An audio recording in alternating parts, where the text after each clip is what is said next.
Welcome, everybody, to Let's Talk, the Todd Worsham Show. So, today's episode is going to be on the. I know I'm gonna trash this name. Let's see, the Wupatki National Monument in Arizona. So it's basically um, it's just like northeast of Flagstaff. You got to go up and over Flagstaff. It's right off the 40, and it's back there on the other side of Flagstaff. Really, really cool place. So I've lived in Arizona for a long time, and I always keep telling myself I'm going to go check out the ruins, but I never do. So now that I'm leaving Arizona for, I don't want to say for good, but I'm leaving for a long time. I'm heading for Maine in a couple weeks. So, and then from Maine, I don't know where I'm going. So we'll see what the good Lord has in store for me. Pray to God. So we'll see what's going on. So, at any rate, before I get into the Southwest Indian ruins, I kind of want to touch on something really quick. So the last episode I did, it was called. Oh my god, I can't remember what it was called. It was called something about the sound, the good sound bath, or something like that, right? Um, and I accidentally, when I labeled my video, I accidentally left out one of the O's in good, so it said God. And this is no joke. This is tripping me out. YouTube would not process it. I uploaded it yesterday and got on YouTube this morning and to see how things were going, and see if one of my great viewers, one of my 10 great viewers out there, actually opened it up and looked at it, and to my amazement, it had not been processed. So I thought, well, maybe because the computer shut down or whatever. So I opened it back up and tried to see if it was going to continue to run, and it did not. It would not run. So I deleted the video, went back to my desktop, fixed the spelling to good instead of God, went into the YouTube channel, where it has the description and all that kind of stuff, and changed that from God to good. And I'm just astonished. It went through in 5 minutes. It went straight through. It just uploaded immediately. So I'm not suggesting anything, but I almost guarantee you, bet my life, that if I would have put the word Satan in there, it would have. I'm actually going to try it. So, so if you see a video with the word Satan in it, excuse me, everybody. I have a my hay fever is like in full gear today. My eyes have been swollen all day, and my nose has been running. But no, I'm not sick. I don't have COVID. It's just hay fever. It's just sinuses. But anyway, so I just had to throw that in there. And then the other thing that I'm going to have to throw in there is North Carolina. I don't understand what's wrong with our government. It just blows me away. We have enough money to send to Ukraine, but we don't have enough money to take care of our own citizens. And I'm just going to leave it at that, because I'm sure you've all seen the TikTok videos. I'm sure you've all seen the videos on X. And it makes me ashamed right now of my government in my country. Well, not my country, because the people in the country are awesome. They're incredible. But our government is garbage. And that's all I'm going to say, because I promise I would not get into politics anymore. But it's really hard for me to sit back and watch these videos, especially the videos of people like dying right on the video, where the government will let the helicopter save people. Buttigieg came on TV and told people that they're going to get prosecuted if they're using personal drones to do search and rescue. That's not the America I know. The America I know, we all help each other regardless. The rules all go out the door. You do whatever you have to do to help your brethren. It's unbelievable what's happening right now, and I don't know.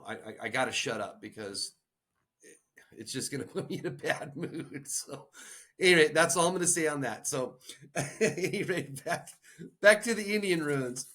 So, since I know that I'm moving to Maine, I decided to take a good trip around a little bit around my area on the backside of a Flagstaff, and found some really, really, really beautiful some ruins, and I can never pronounce. God, I hope the Indians don't. I hope they don't curse me.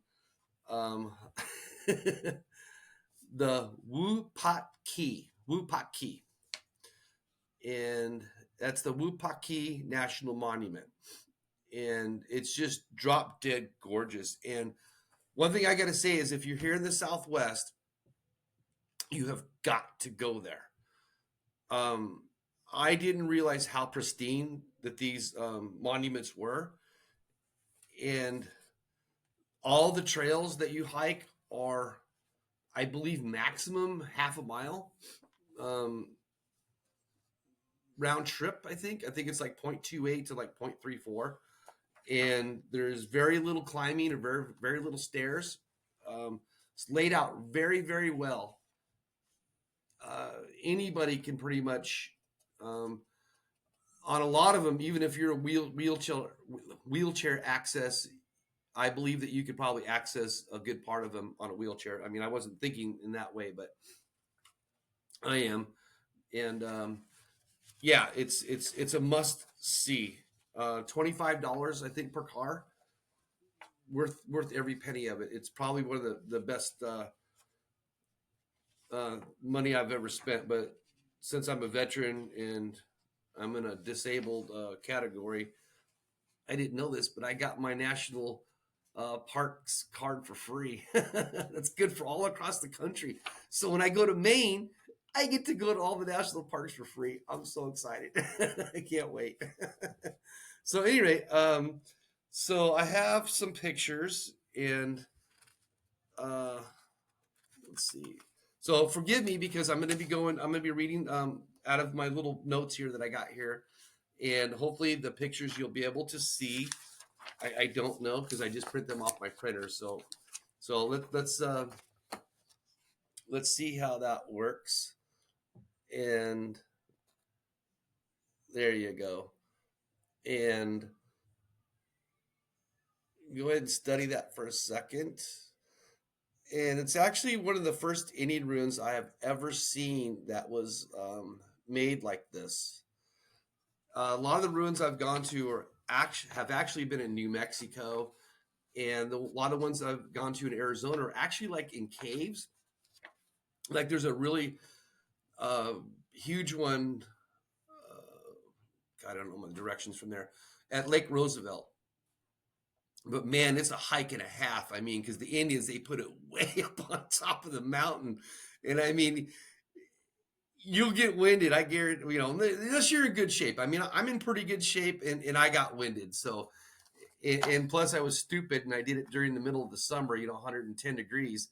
So that was dumb too. But I made the hike. So I believe that picture I just showed you was a Citadel Castle. I could be wrong. Um, but anyway, there's like 5 dwellings or so that you can go see, and I recommend now. I recommend you see. I highly recommend you guys go to this place. So I'm hoping you guys can see this one.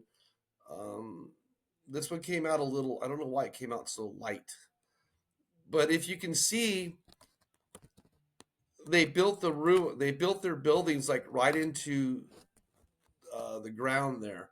The big rocks. They built it right on top of them. It's really cool. And so I'm sorry these pictures. I don't know why it came out so light, but it's definitely worth seeing. And I think this is the Citadel. I apologize. I thought I. Okay. So there you go. That's like the big one. and it's just incredible. It overlooks the whole mesa, and you can almost see the other dwellings from there, and it's just drop dead gorgeous. And again, the hikes are not all that bad, and it's pretty good information. I highly recommend you go. Um, so, oh, put my readers on, which I haven't worn out in a while long. Since my eye surgery, my reading went from 3.75 down to 1. I'm just proud of that. It should be after $20,000. So basically, these Indians, um, they basically went all the way from Utah to Colorado, from Arizona into New Mexico. And these ruins are about from, oh, I believe it's roughly between 400 BC to, I think the ones we were looking at were about 1100. So they're about 1100 years old. And I just couldn't believe how good a shape they were in. And it's really cool because I analyzed a lot of stuff in there, the engineering and the processes. And it was really cool how they had rooms. And then it's really cool because they have this big round like hole in the ground, and it was actually they actually used the rocks to build it in there. And in here, they don't know really what it was, but it looked like it almost looked like a little concert hall, like a little amphitheater. So it probably looked like some place where you might play sports, or I could actually see the elders maybe sitting around with a fire, and I didn't see any evidence of a fire or any like a fire pit or anything like that. But I could definitely see them sitting around and passing along to the generations, history and all that kind of stuff. I apologize for my nose; it's driving me nuts. So these people got replaced by the Hopis, and they're saying that the Wakabata people, they just like vanished. And it's kind of funny because even politics made its way into here, because they're saying that they don't know what happened to them, that they just disappeared, and then they make the comment that it's probably climate change. I just I just had to laugh. I couldn't stop laughing on that. So, oh my god. So there you go. See, we had climate change 1,000 years ago, and maybe it's changing back. I don't know, but it just it just made me laugh the way they had to throw that in there. Oh shit, I missed this. I bought the book after, which is like stupid. You got to buy the $2 book before you go in, because I didn't know there was petroglyphs, and I was looking for them, but I didn't see them. Huh. That's really weird, because I was looking all over for them, but I didn't see them. So if I would have had the book, I would have known exactly where they were. But really awesome. And again, and then you got oh, what is it? Volcanic. Sorry, I'm going between my pages and stuff.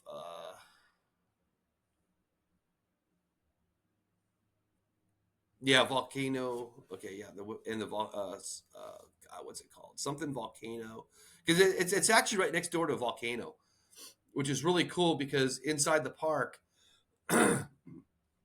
there's no tubes, but there's all this molten lava that came down off the mountain, and you can crawl and go all through it. It's really cool. I took pictures, but I didn't print any. Sorry about that. But it's just really really really cool. Um, I completely recommend this for all ages. So basically, it's a yeah, it's the perfect place to view the highlands of northern Arizona and learn more about the native Indians in this area. And okay, so the name Wupatki, Wukaki, Lomaki, Nalakihu. These are names that the that the Hopis gave them. So I don't know if that means they don't know what the real names of the people were. I'm not really sure what that means. That's how I would read that. But it's pretty cool. The villages you can see were built by ancient peoples as the Hastansanaman. They are the ancestors of today's Hopi tribes, along with other tribes, including the Zuni and the Havaspi tribes. They occupied red rock stones and mortar dwellings from about 1100 AD to 1250 AD. Around 1080, the eruption of the nearby that's what it's called, Sunset Crater forced some of the people to relocate for a while, which makes sense. I'm sure that was probably pretty devastating when that volcano went off because it's actually pretty cool. So yeah, in the park, there's all kind of volcanic ash and cinder from the eruption, and the Indians actually benefited from this because it created new fertile soil to work with. So, and then when you get there, you'll find out that they were calling these um, dry farming, which I didn't really understand because probably about 2 miles from the dwellings is the Little Colorado. So to me, it would seem like they would have plenty of water to actually grow and and flourish. So I don't know. So it's saying that the Wupatki Pueblo was the richest and most influential Pueblo in the area. It is believed by archaeologists that 85 to 100 people lived in the Pueblo. Several thousand additional people would have lived within a day's walk of the Pueblo. Archaeologists have found turquoise, shell jewelry, copper items, and macaw feathers, which prove the Wopatki was a trader center within the network of that spanned hundreds of miles. So I don't know where they would get macaw feathers from. I've been living here in Arizona for a long time, and I've never seen a macaw anywhere around here. Copper I get because that's one of the biggest exports of Arizona. Cotton, um, cotton, copper, and citrus, the three C's. That's our three main exports here. So that I get. But macaw feathers and the shell jewelry, I can kind of understand that because I know it sounds weird to a lot of people, but out here in the desert, Arizona, there's actually shells all over the place. And I'm just going to assume from all my research that's from the deluge. Not really sure. I can't, I'm not a scientist. I'm not a geologist or whatever, but I know enough to know that the deluge was here in Arizona. It was all underwater for a while.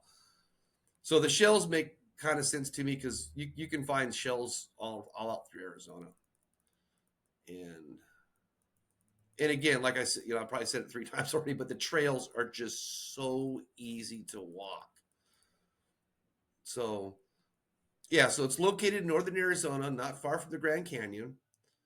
Um, Seems incongruous with the desert environment. Ancient megastructures sit in the middle of a seemingly waterless desert. Nearly 1,000 years ago, a thriving community of ancestral Pueblans thrived in the harsh environment. See, and I don't know that because they're already blaming climate change. So if they're stating that and they're saying that, then how do we know that back then there wasn't more rain and more water in the area? I don't think we really do. I haven't seen any proof that says yes or no. So because right here, yeah, so now it's saying perhaps the most incredible feature of the park is the lack of water. Nearly every other major ancestral Puebloan site across the Southwest is located near a constant water source. However, the Wopatki, however, had no known water source. The ancestral Pueblans, whom see, and I know that's not true because the little Colorado is right there. It's on the freaking map. But I do know that the little Colorado is a seasonal river. Okay, so that means that they would have had to have trapped water, brought water, and contained water for for their crops and for bathing and drinking and cooking and all that kind of stuff. So that's I would say half true.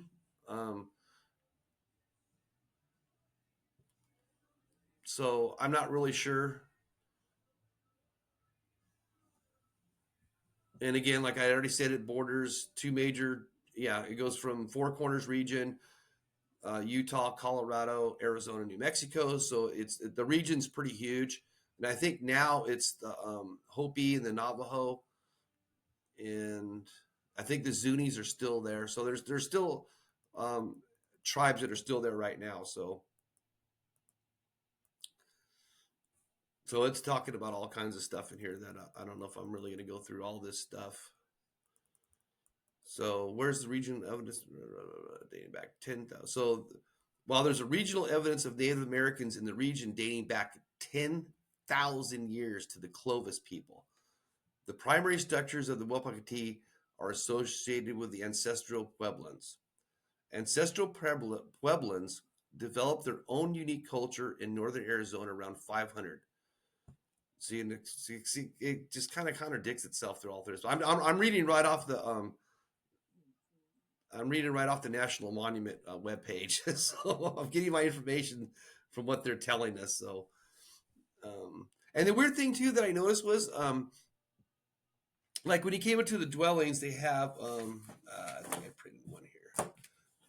Let's see if I can put this up there.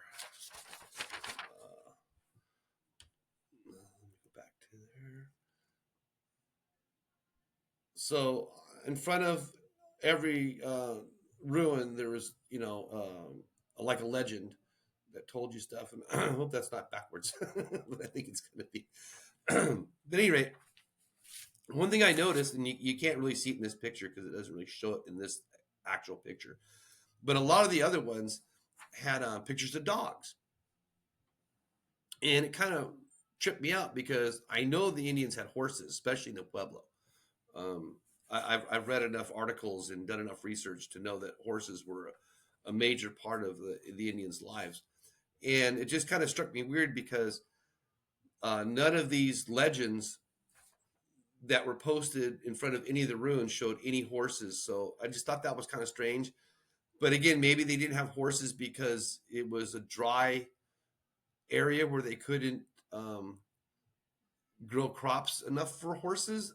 I don't know, but if you go out to the area, there's plenty of wild grass. And, and the other thing that kind of trips me out is they talk about how they did sheep. They herded sheep, and they had sheep for for stuff. So that's kind of weird too. And then one kind of cool thing I learned in the book was, according to the book, the men made all the clothes. They did all the weaving, not the women. And the men built all the houses, but the women owned them. And the women did all the updating and upgrades and all the maintenance to the houses after they were built. I just thought that was kind of cool. So, for all you that are old enough to know who Rosie Greer was, the football player, he was a he was a weaver. He was a knitter. Big, huge black football player. So it just kind of reminded me of that and made me laugh because um, I think most people, when you see Indian clothing and Indian rugs and all the Indian stuff that you buy, um, you automatically think it's only the women that make all that. So I just thought that was kind of a really cool tidbit that I had never known, and I just thought it was cool. I just thought I'd share that with you. Sorry, my throat is rough. Man, is it rough. So another picture. Let's see, I showed you guys those two. That one was really cool, but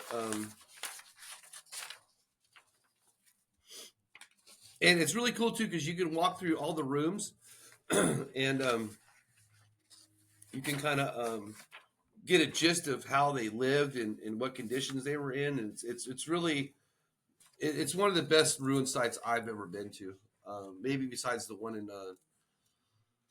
I can't remember where it's at. It's up in New Mexico, and for the life of me, I can't remember the name of it. But that one's incredible.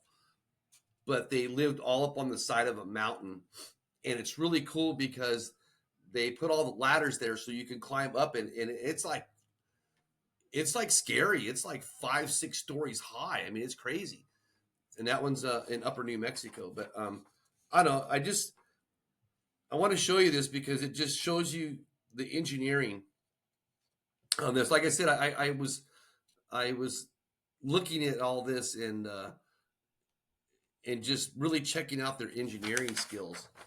And this one just really, so you see how they built the um, the dwelling around that big huge rock that's in there. And then now look, if you look at the bottom of the rock, that piece that's going vertically, that's a piece of wood. So they actually have the inclination and the engineering understanding to actually prop that rock up so it wouldn't fall down or so it wouldn't collapse. And that's even after they have all the flagstone in there, sandstone, flagstone. I'm not really sure exactly. I'm not a geologist, but the stones everywhere. It's all over. It's all over the whole Pueblo. It's just everywhere. So it's kind of cool because um, a lot of the Indian dwellings that I've seen are usually made out of adobe. The mud brick, or they're made into the side of the mountain, like over a cave overhangs or into caves and stuff like that. Actually, in Arizona, that's how most of them are. They're like they're like built into the side of the mountains, or in New Mexico too. All the ones I've been in New Mexico, they're all like I don't know how they did it, but they carved out the sides of the mountains because probably because it's sandstone. It couldn't have been anything harder than sandstone because as far as I know, they only had copper and maybe gold and silver. But yes, that's really cool. But you got to go, especially. And I think I showed this one earlier, but um, this one is just amazing. And I think that's the longest trail. That one might be altogether maybe round trip, maybe a mile. I don't think it's even that long, but it's pretty good size. And then they got a little museum there. It's pretty cool. And then again, Sunset Volcano, really cool because you get to go. They put this pathway out on the lava. I don't know what you call them. They're not droppings. They're just, I guess, just lava beds. And they go out, and you can go through it, and you can see all the vegetation and all that kind of stuff. And then there's another area where there's trails that have kind of been carved out in the lava beds, and you can go hike all through there, and then you can hike over the lava beds themselves. There's no restraint to what you can do in the lava beds. It's pretty open and pretty well cool. And then everybody in the information center is really nice and extremely informative. Uh, had a really good time there. I'm really glad I went. Did a 2 day trip, and it was just unbelievable. And the weather was a little hot. It was, well, we had God on our side. It was probably about 98 degrees, and everywhere else it was like 102.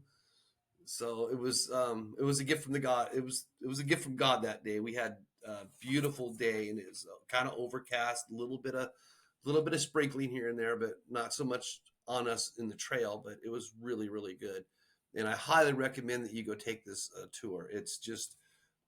It's worth every minute of it, and it's really cool to see our ancestral history, at least my ancestral. But yeah, it's just a must see.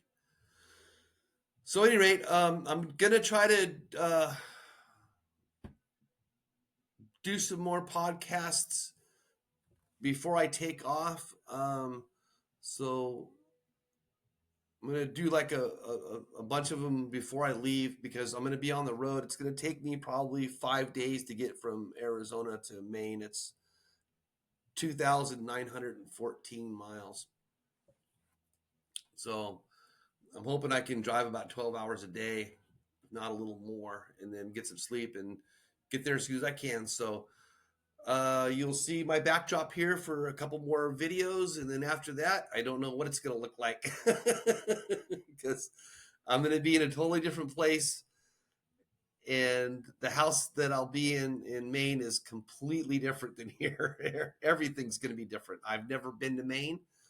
The furthest northeast I've ever been is that I lived was Delaware, LSD, Lower Slower, Delaware. I lived on the peninsula, and of course I've been to New York. But as far as like actually living, the furthest I've ever lived was Delaware. So it's going to be kind of cool. I can't wait. I'm really excited, and I'll be there for 10 months, give or take a month or two, and then from there, not really sure. Um, I'll see how this contract goes, and if I like the company I'm contracting to, and if they like me, um, chances are I'm probably going to end up in Florida. They're asking me to go to Fort Lauderdale to manage a facility there, so we'll see how that goes. I'm not a real big Floridian fan. I love the Southwest. I love the desert, so it's going to be really hard to get me away from here. But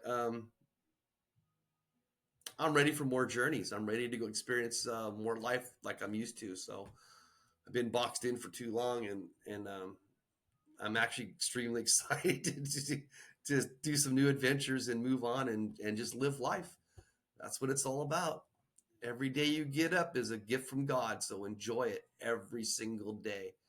Take a breath and be thankful. Even with the world the way it is, pray to God and be thankful. Keep that spirit in you. Every day above ground is a great day, especially at 61. So, anyway, guys, I appreciate you tuning in. I know it's kind of a short one. Uh, and I will see you next week. Take care. And thank you again for joining my show. All right. Have a good one.